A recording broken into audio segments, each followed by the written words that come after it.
오늘 우리에게 주시는 하나님의 말씀은 골로새서 3장 7절부터 14절까지 말씀입니다.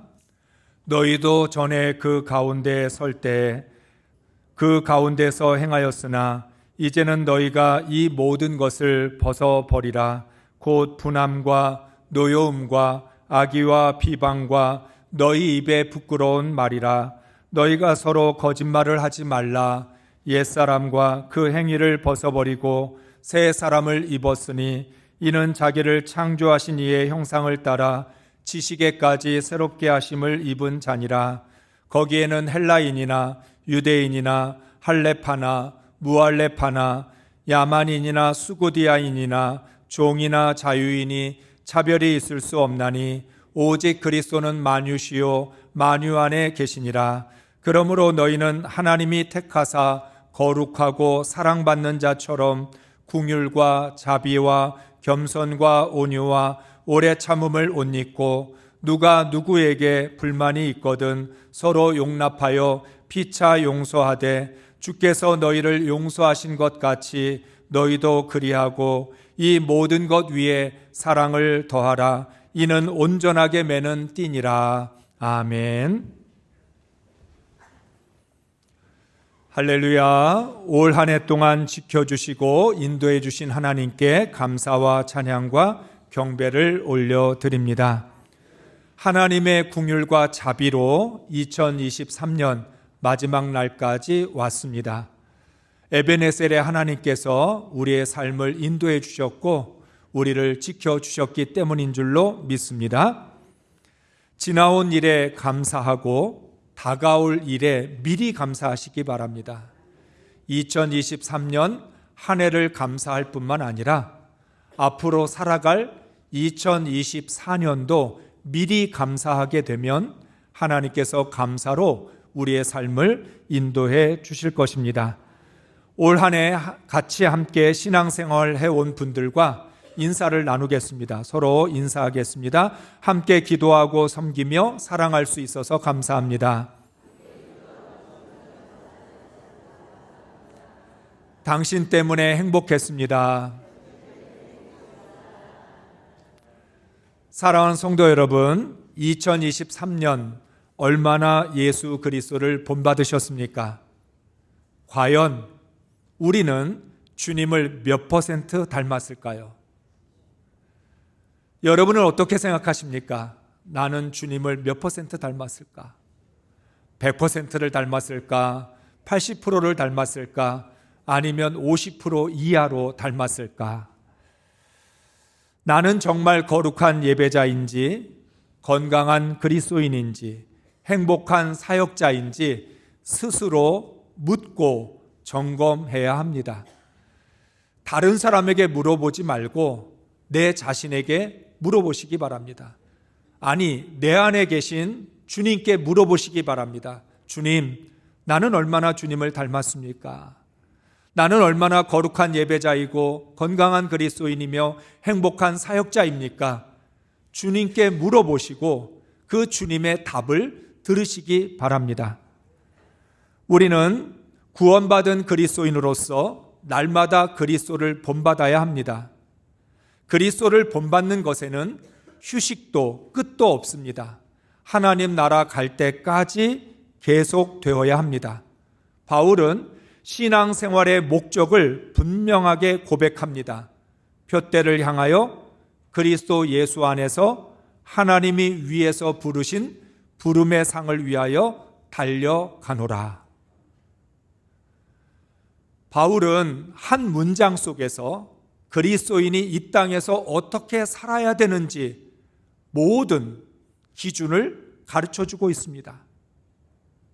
표대를 향하여 그리스도 예수 안에서 하나님이 위에서 부르신 부름의 상을 위하여 달려가야 한다. 그렇다면 나는 무엇을 향해 달려가고 있습니까? 2023년 한 해 여러분 무엇을 향해서 달려오셨습니까? 여러분은 무엇을 바라보고 무엇을 원하고 계십니까? 우리는 오늘 2023년을 보내고 2024년을 맞이해야 하는 분기점에 서 있습니다. 우리가 자주 사용하는 단어 중에 분기점을 가리키는 단어들이 있습니다. AM과 PM입니다. AM은 라틴어로 안테 메르디움인데 안테가 비포, 메르디움은 눈입니다. 그래서 오전을 뜻하는 거죠. PM은 라틴어로 포스트 메르디움이고 포스트가 뒤라는 뜻이어서 PM은 정오 뒤라는 뜻입니다. 정오를 기준으로 비포는 오전이 되고 애프터는 오후가 되는 것입니다. 그래서 하루를 나눌 때 AM과 PM으로 나누게 됩니다. AM과 PM이 하루를 구분한다면 BC와 AD는 역사를 구분합니다. BC는 Before Christ, AD는 아노 도미니입니다. 예수님의 탄생을 기준으로 주 전, 주 후로 나누어지는 것입니다. 하루가 AM과 PM으로 나누어지고 역사가 BC와 AD로 나누어집니다. 시간만 이전과 이후로 구분하는 것이 아니라 사람에게도 이전과 이후가 있습니다. 성형외과에 가보면 비포와 애프터가 있다고 합니다. 여러분 성형외과에 가보셨나요? 저는 성형외과에 가본 적이 없어요. 완벽한 얼굴이어서. 그런데 얘기를 들어보면 성형외과에 들어가면 수술 받기 전과 수술 받고 난 후의 사진이 붙어 있다는 겁니다. 비포와 애프터입니다. 그런데 이것은 우리의 겉사람입니다. 우리의 겉사람에게 있어서 수술 받기 전, 수술 받고 난 후가 있다는 거죠. 그런가 하면 우리의 속사람, 신앙에 있어서도 비포와 애프터가 있습니다. 구원받기 전, 구원받고 난 후, 거듭나기 전, 거듭난 후. 하루가 AM과 PM으로 나누어지고 역사가 BC와 AD로 정확하게 나누어지는 것처럼 우리의 속사람에게도 구원받기 전과 구원받고 난 후, 거듭나기 전과 거듭난 후가 분명히 구별되어야 합니다. 예수 그리스도를 영접하고 거듭난 사람에게 반드시 비포와 애프터가 있어야 합니다.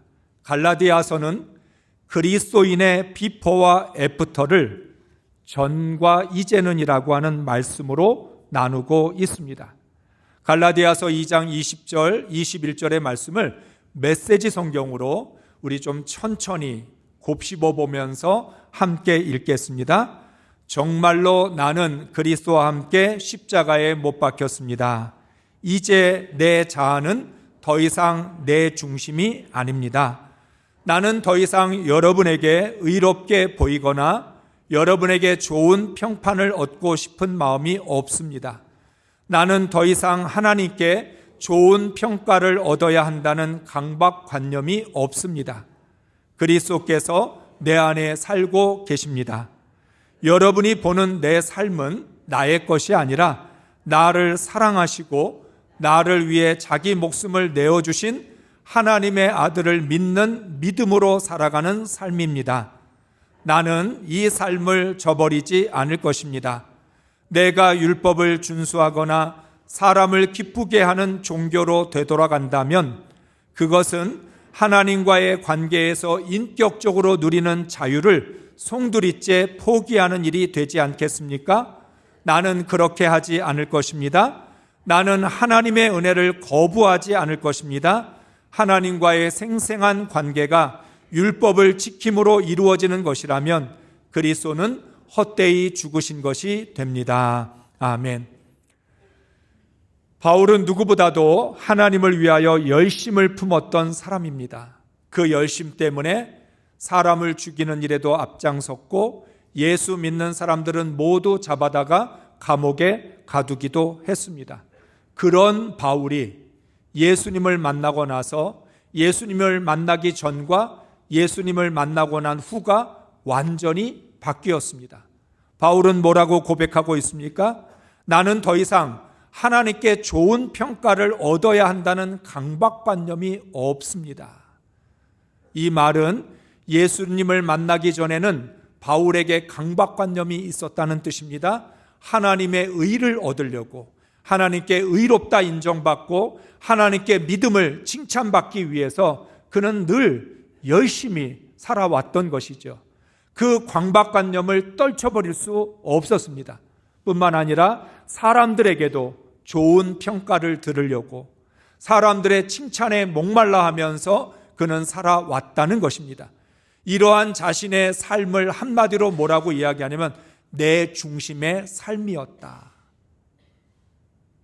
예수님을 만나기 전에 내 삶은 내가 중심인 삶이었다.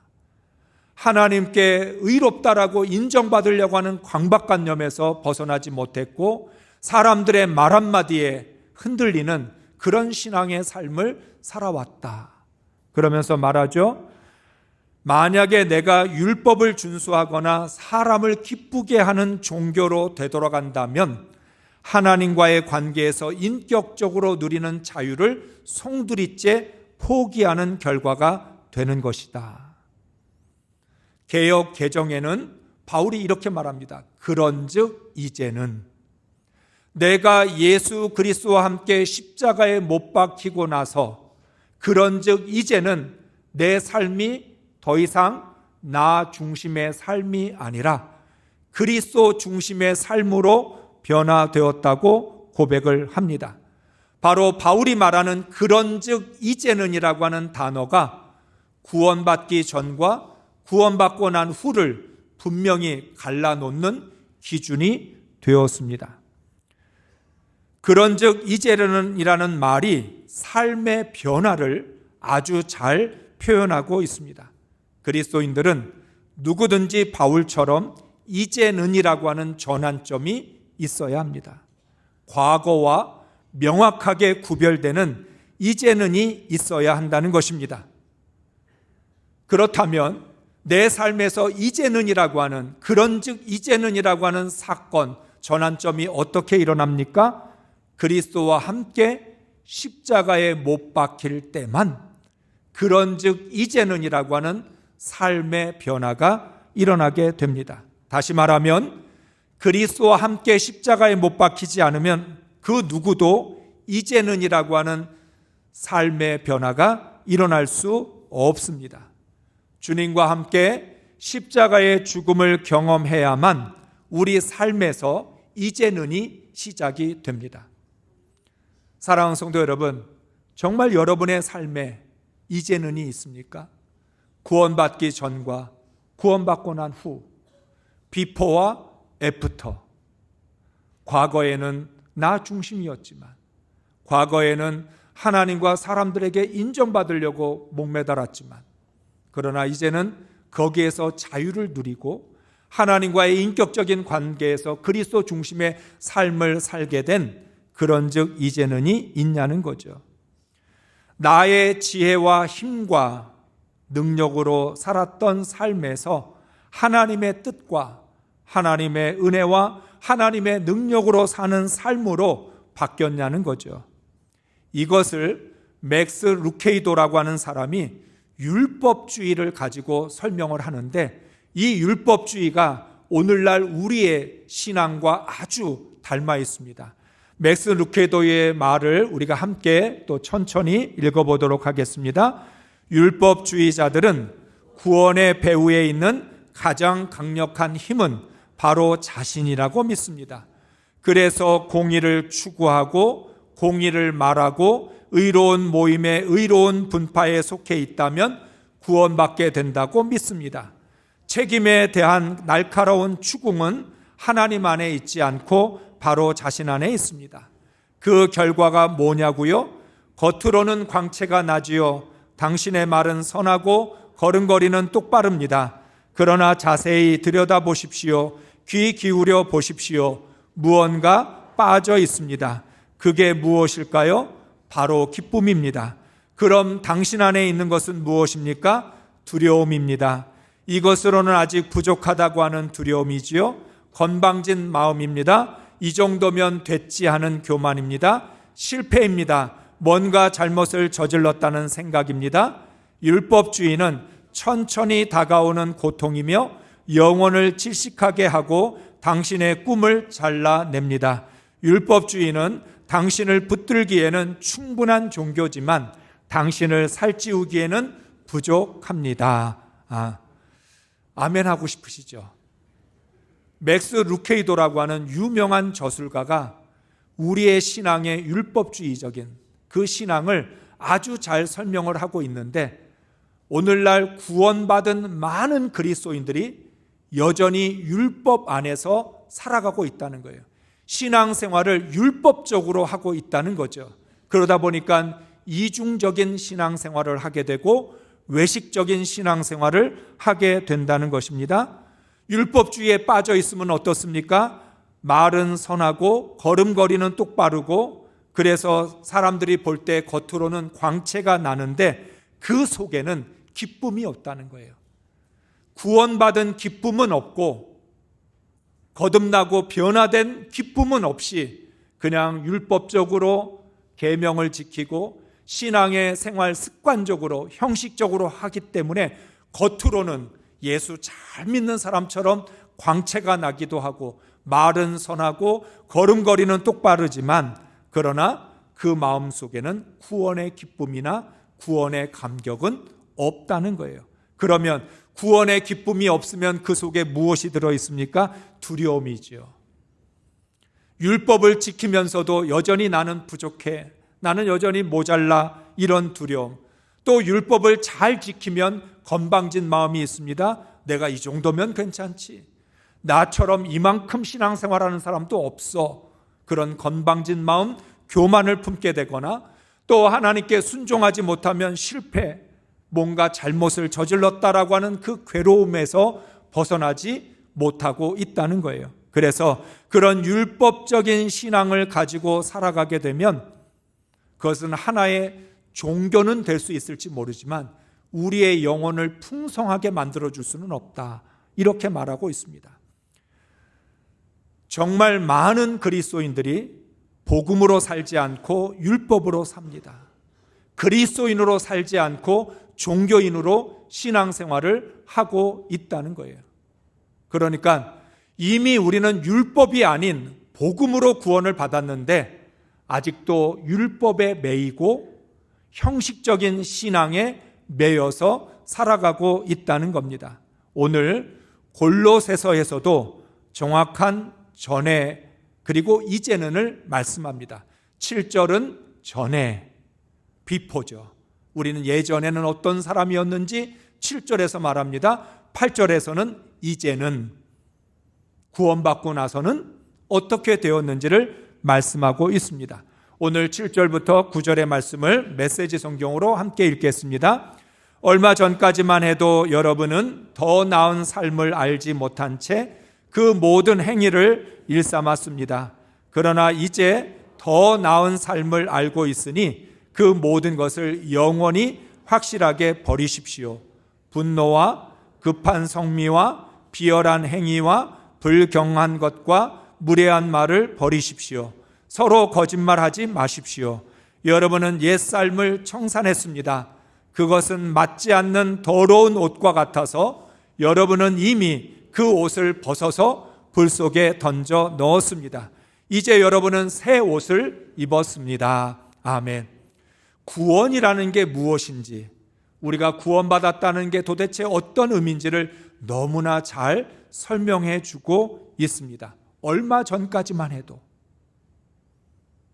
우리는 더 나은 삶이 무엇인지 모르고 그냥 우리에게 주어진 인생을 운명처럼, 숙명처럼 살아왔습니다. 우리가 예수를 오랫동안 믿은 것 같은데 50년 믿고 40년 믿었다 할지라도 따지고 보면 얼마 전까지 우리는 하나님을 모르고 구원받지 못한 상태에서 세상의 죄악에 길들여져서 세상 것만들을 추구하고 세상을 위해서 살아왔다는 거예요. 그런데 이제 주님을 만나서 구원받았으니, 더 나은 삶이 있다는 걸 깨달았으니, 그동안은 내가 죄인으로 태어났으니까 죄인으로 살다가 죄인으로 죽어야 된다고만 생각했는데, 이게 우리의 운명이라고 생각했는데, 예수 만나니까 더 이상 운명에 매이지 않고 숙명에 의해서 살아가지 않고 의인으로서 새로운 삶을, 더 나은 삶을 살게 되었다는 거예요. 그런데 중요한 게 무엇입니까? 이렇게 말하죠. 그 모든 것을 영원히 확실하게 버리십시오. 여러분, 우리가 거듭났는데도 왜 거듭난 삶을 살지 못할까요? 구원받았는데도 왜 구원받은 사람답게 살지 못할까요? 아직도 구원받기 전의 삶을 버리지 못해서 그렇습니다. 과거를 청산하지 못했습니다. 내 인생에서 끝내야 할 과거가 여전히 내 삶을 지배하고 있습니다. 이미 우리는 구원받아 거듭난 그리스도인이 되었는데 거듭나지 못한 삶의 흔적들이 내 안에 남아있고 죄의 습관들이 남아있다는 거예요. 오늘 말씀은 그래서 이야기합니다. 여러분의 과거를, 여러분의 이전의 삶을, 죄인으로서의 모든 삶을 영원히 버리고 정확하게 버리십시오. 영원히 버리지 않고 정확하게 버리지 않으면 여러분은 여전히 과거에 매여서 살아가게 되고 죄인의 삶에 영향을 받을 수밖에 없다, 이렇게 말합니다. 사랑하는 성도 여러분, 의외로 많은 신앙인들이 신앙의 연수와 신앙의 성숙이 정비례하지 못합니다. 예수를 믿은 만큼 믿음도 성숙해져야 되는데 반비례입니다. 오래 믿으면 믿을수록 오히려 더 유치하고 미성숙한 모습을 드러냅니다. 차라리 예수를 믿은 지 얼마 안 됐을 때가 가장 순수하고 진실하고 신앙이 성장하는 모습을 보여주고 있다는 거예요. 왜 이럴까요? 버려야 할 것 버리지 못했기 때문에, 끊어야 될 것 끊지 못했기 때문에, 내 삶에서 정리되어야 될 것들이 정리되지 않은 상태에서 여전히 우리는 과거의 영향을 받고 죄인으로 살았던 그 시절의 삶의 지배를 받고 있다는 것입니다. 그리스도 안에서 새로운 피조물이 된 그리스도인은 옛 삶을 영원히 정확하게 청산해야 합니다. 그것을 뭐라고 이야기하냐면 오늘 메시지 성경에서는 그것은 맞지 않는 더러운 옷과 같아서 여러분은 이미 그 옷을 벗어서 불 속에 던져 넣었습니다. 구원받고 나서 보니까, 새 사람이 돼서 보니까 구원받기 전에 그 삶은 어울리지 않는 거예요. 더러운 거예요. 새 사람의 옷을 입고 나서 보면 옛 사람의 옷은 이제 더 이상 나에게 어울리지 않고 맞지도 않아요. 여러분이 아주 마음에 드는 새 옷을 사서 입으면 어떤 생각이 들어요? 예전에 내가 그렇게 좋아했던 옷이 초라해 보이고, 그 옷은 나한테 안 어울리는 거구나. 그래서 자꾸만 새 옷을 입게 됩니다. 마찬가지로 구원받은 그리스도인들의 삶에서는 옛날 내가 그렇게 살았던, 구원받기 전에 죄인으로 살았던 그 삶의 모습들이 내게는 어울리지 않는 더러운 옷이구나라는 것을 깨달아서 그 옷을 벗어서 불 속에다가 던져 버려야 한다는 거예요. 그런데 버리지 못합니다. 왜 버리지 못해요? 우리나라 사람들의 특기 중에 하나, 아까워서. 오랫동안 나와 익숙해졌는데 아까워서 못 버리겠어. 아까워서 못 버리겠다고 해서 옛사람의 옷과 새사람의 옷을 동시에 입을 수 없어요. 옷은 하나만 선택해서 입어야 돼요.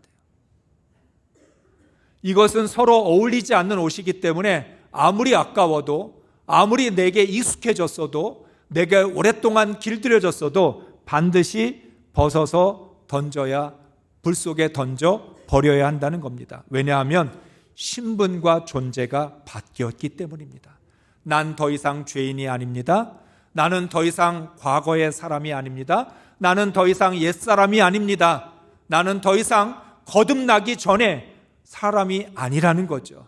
나는 완전히 의인이 되었고 거듭났고 구원받은 그리스도인이 되었다는 것입니다. 바울은 5절부터 9절까지 버려야 할 옛삶에 대한 목록을 말하고 있습니다. 메시지 성경으로 표현을 하면 불륜, 더러운 행위, 정욕, 자기 마음대로 하려는 마음, 탐욕, 분노, 급한 성미, 비열한 행위, 불경건한 것, 무례한 말, 거짓말들.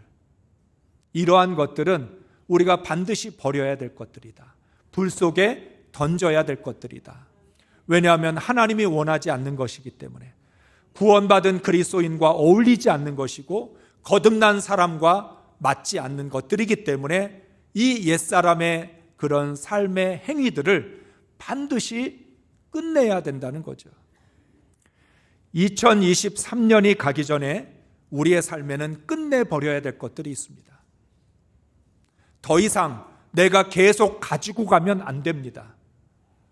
2023년이 가기 전에 하나님이 싫어하시고 하나님이 원치 않는 이 옛삶의 그런 목록들을 반드시 청산해야 한다는 것입니다. 오늘 말씀의 제목은 영어입니다. and와 and. 발음으로는 구별하기 어려워요. 단어는 한 글자만 차이가 있습니다. 이냐 A냐. and라고 하는 이 and는 끝입니다. 더 이상 끝이야. 나하고는 계속 갈 수 없어. 2023년 가기 전에 끝내야 될 것. 이건 and입니다.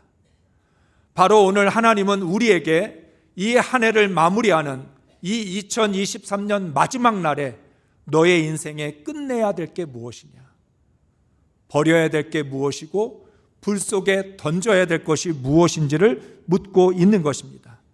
우리는 더 이상 옛삶의 지배를 받을 수 없습니다. 죄인의 습관을 완전히 깨끗이 끊어버려야 합니다. 과거와 이별을 해야 새로운 삶을 시작할 수 있습니다. 그런 의미에서 이 end가 before와 after를 나누어 줍니다. 그런가 하면 and 계속 이어져야 될 것이 있습니다. 오늘 이 시간 끝내고 2024년으로 가야 될 것이 있는가 하면 2024년도에도 계속 이어지고, 아니 더 열심히 해야 될 것들이 있다는 것입니다. 그것을 12절부터 14절까지에서 말씀합니다. 메시지 성경으로 같이 읽습니다. 하나님께서 새로운 사랑의 삶을 살라고 여러분을 택하셨으니 하나님께서 여러분을 위해 골라주신 옷, 곧 긍휼과 친절과 겸손과 온화한 힘과 자제심의 옷을 입으십시오. 평온한 마음을 유지하고 높은 자리가 아니어도 만족하며 기분 상하는 일이 있어도 재빨리 용서하십시오. 주님께서 여러분을 용서하신 것 같이 여러분도 신속하고 완전하게 용서하십시오. 그 밖에 다른 무엇을 입든지 사랑을 입으십시오. 사랑이야말로 여러분이 어떤 경우에든지 기본적으로 갖춰 입어야 할 옷입니다. 사랑 없이 행하는 일이 절대로 없게 하십시오. 아멘. 오늘 12절부터 14절까지 말씀은 아주 재미있는 비유를 해줍니다. 죄인으로서 우리가 입고 있었던 옛사람의 옷은 내가 골라 입은 옷이라는 거예요. 태어날 때부터 내가 선택한 옷이고, 세상이 골라준 옷이고, 사단이 입혀준 옷입니다. 그런데 구원을 받으면 더 이상 그 옷을 입고 있으면 안 됩니다. 내가 골라 입은 옷, 사단이 골라준 옷, 세상이 입혀준 세상의 유행으로 입었던 옷들은 다 벗어버리고 이제부턴 하나님께서 골라주셔서 입혀주신 옷을 입으라는 거예요. 사랑하는 성도 여러분, 지금 여러분이 입고 있는 옷, 하나님이 골라주신 옷입니까? 하나님이 구원받은 그리스도인들에게 잘 어울리는 옷이라고, 하나님이 그렇게 새 사람으로서 깨끗한 옷을 입혀주셨는데 여러분 그 옷을 입고 있습니까? 아니면 하나님, 저는 새 옷이 잘 안 맞아요. 새 옷이 어색해요. 그냥 오랫동안 입고 있었던 옛사람의 옷이 더 좋아요. 내가 골랐고 세상이 골라주고 사단이 입혀줘서 오랫동안 입어서 그런지 몰라도 그 옷이 더 좋아요. 오히려 하나님이 골라주신 옷을 거절하고 내가 고른 옷을 입고 있지는 않느냐는 거죠. 하나님은 말씀합니다. 하나님이 골라주신 새 옷은 어떤 옷이냐? 긍휼, 친절, 겸손, 온화함, 자제심, 평온한 마음, 용서, 사랑. 이것이 바로 하나님께서 골라주신 옷입니다. 앞서 5절부터 9절까지는 내가 고른 옷, 세상이 골라준 옷, 이 땅에 태어날 때부터 죄인이었기 때문에 입어야 되는 옛사람의 옷이었다면, 우리를 구원하신 하나님께서 우리에게 새 옷을 골라주셨는데, 이제는 너한테 어울리는 건 긍휼과 친절과 겸손과 온화함과 자제심과 평온한 마음과 용서와 사랑이라고 말씀하고 있는 것입니다. 그럼에도 불구하고 여러분 아직도 불륜과 더러운 행위와 정욕과 자기 마음대로 하려는 마음, 탐욕, 분노, 급한 성미, 비열한 행위, 불경건한 것, 무례한 말, 거짓말의 옷을 여러분 입고 계시지 않느냐는 거죠. 하나님이 입혀주신 이 세 사람의 옷은 2024년에 더 적극적으로 입어야 되는 옷입니다. 더 자주 입어야 되고 더 내 몸에 익숙해지도록 입어야 된다는 거죠. 존재가 변해야 인생이 변합니다. 하루를 구분하고 시대를 구분하는 것은 더 발전하고 성숙해지기 위해서입니다. 하나님은 우리의 삶을 정리할 수 있도록 시간을 주셨습니다. 시간을 제대로 구분해야 새로운 역사가 시작될 수 있습니다. 2023년 마지막, 2024년 새해의 첫날, 하나님은 이 땅을 살아가는 모든 인간들에게 한 해의 끝이 있다는 것을 통해서 인생의 끝을 준비하게 하시고, 또 한 해를 새롭게 시작하는 것을 통해서 우리에게 새로 시작할 수 있는 기회가 주어졌다는 것을 알려주고 있는 것입니다. 다시 말씀드리면 2023년 한 해 동안 믿음으로 잘 사셨습니까? 그러면 2024년은 더 잘 살 수 있도록 end가 돼야 됩니다. 2023년 한 해를 잘 못 살았습니까? 실패했습니까? 어려웠습니까? 힘들었습니까? 그러면 힘들고 어려웠던 것 end 끝내야 됩니다. 바로 하나님은 우리에게 송구영신이라고 하는 시간을 통해서 어떻게 끝내고 어떻게 시작해야 되는지를 가르쳐주고 있는 것입니다.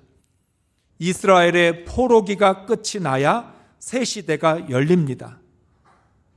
그런데 문제는 바벨론에서부터 자유를 얻고 해방되었는데, 포로기는 끝이 났는데 이스라엘은 여전히 포로 시대의 삶을 살아가고 있다는 거예요. 하나님이 이사야를 통해서 이스라엘 백성들에게 선포하셨어요. 이제 너희의 모든 포로기는 끝이 났다. 너희는 더 이상 바벨론의 포로가 아니라 하나님의 택한 백성이요 거룩한 백성, 제사장 나라다. 새 시대의 삶을 살아야 된다. 그런데 이스라엘 백성은 좀처럼 바벨론의 삶을 벗어버리지 못하고 있습니다. 하나님, 우리는 아직도 힘들어요. 아직도 어려워요. 우리는 아직도 감옥에 갇혀 있고 포로가 된 것 같아요. 과거를 끝내지 못하니까 새로운 삶이 시작할 수가 없는 것이에요. 그리스도인들도 마찬가지입니다. 구원을 받아 새 사람의 삶이 시작했으면 구원받기 이전의 옛사람의 삶은 끝내야 합니다. 끝내야 할 것을 끝내지 못하면 시간이 바뀐다고 달라지는 것은 아무것도 없습니다. 우리 교회가 부흥하기를 원한다면 잘못된 전통, 잘못된 문화, 잘못된 습관 끝내야 돼요. 하나님 앞에 잘못된 신앙생활 해왔던 것, 그거 이제는 end가 되어야 됩니다. 그리고 이제는 하나님이 허락하시고 하나님이 가르쳐 주신 말씀대로 새로운 시작을 해야만 한다는 것입니다. 사람들은 항상 보다 더 나은 내일을 기대합니다. 그러나 오늘 끝내야 할 것을 끝내지 못한다면 기대해도 소용이 없습니다. 송구 영신은 하나님께서 우리에게 주신 선물입니다.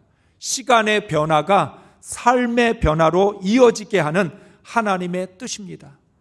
그러므로 그리스도인들은 매해마다 자신의 삶에서 버려야 할 것들, 그걸 골라내서 반드시 끝내고 새해를 시작해야 합니다. 하나님이 싫어하시는 것을 가지고는 하나님의 심판대 앞에 설 수 없습니다. 여러분, 언제까지 끝내야 할 것을 끝내지 못하고 그거 짊어지고 하나님 앞에까지 가시겠습니까?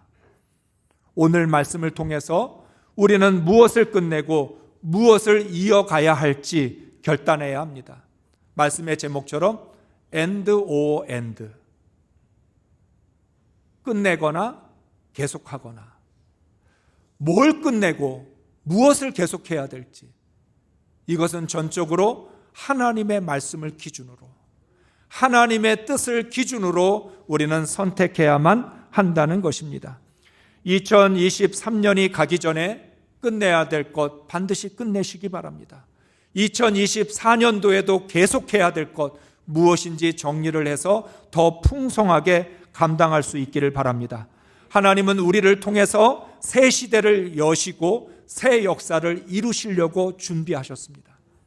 그런데 새 시대에 들어가려면, 새 역사의 주인공이 되려면 나도 거기에 맞는 새 사람으로 준비되어야 한다는 것입니다. 우리 모두 새 역사의 주인공이 될 수 있기를 주의 이름으로 축복합니다.